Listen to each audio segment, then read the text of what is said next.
My name is Sarah Woodbury, and today we are talking about Saint Seiriol's well.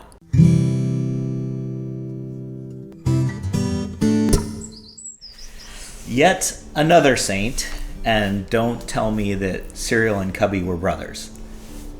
They were brothers only in that all men are brothers, and that the saints were as well. They did, in fact, know each other. Seiriol did live in the 6th century, however, and, according to legend, regularly used to meet St. Cubby at a central rendezvous on Anglesey.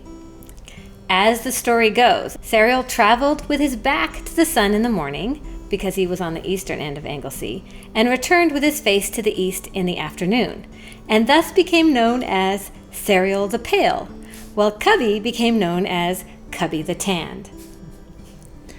So Cubby was on the west side? At Holyhead.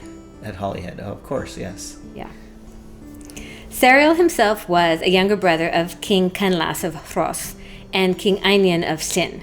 His cell was adjacent to the well that is given his name, and is said to have been rebuilt by his brothers because they didn't think his humble residence was good enough for the son of a king.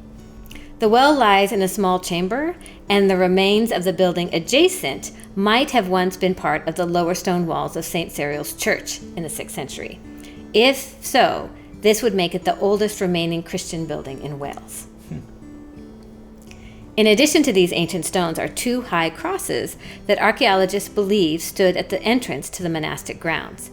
If you visit the church today, which itself dates to the 13th century, when the monastery became an Augustinian priory, you can just barely see the interlacing decorative patterns and a pictorial scene showing the temptation of St. Anthony, along with a probable hunting scene on one of the crosses. St. Seiriol later moved to what is now called Puffin Island, but in the past it was known for being the resting place of not only St. Seiriol, but other saints as well, to the point that it was remarked upon by the chronicler Gerald of Wales in the 12th century.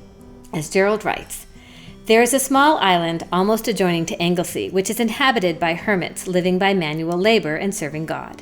It is remarkable that when, by the influence of human passions, any discord arises among them, all their provisions are devoured and infected by a species of small mice, with which the island abounds. But when the discord ceases, they are no longer molested. This island is called in Welsh Ynys Llanach, or the ecclesiastical island, because many bodies of saints are deposited there, and no woman is suffered to enter it." Well, that is very Gerald of Wales, let me just say. Yes. Well, I'm glad no woman is suffered. That's right. Next week, we're going to be talking about early abbeys and priories in Britain. Thanks for watching my video. You can click on the playlist or subscribe to my channel to see more. There'll be a new video next week. If you want to check out my books, click on the link to my webpage.